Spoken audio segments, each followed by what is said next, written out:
উৎসবমুখর পরিবেশে শুরু হয়েছে মাসব্যাপী অমর একুশে বইমেলা ২০২৫।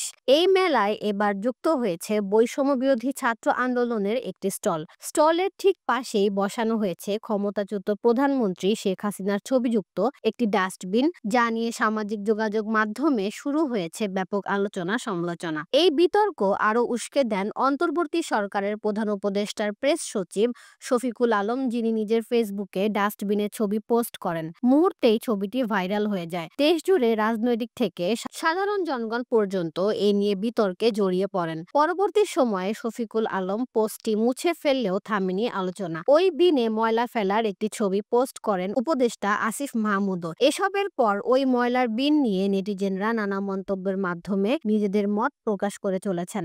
এই বিতর্কে এবার যুক্ত হয়েছেন চিত্রনায়িকা পরীমণি। সরাসরি ডাস্টবিন বিতর্কের প্রসঙ্গ উল্লেখ না করলেও নিজের ফেসবুক পোস্টে তিনি লেখেন, বইমেলার মতো এত সুন্দর আয়োজন নোংরা করতেছেন আপনারা কারা? আসলে আপনারাই এই দেশের গু গবর ময়লা আবর্জনা।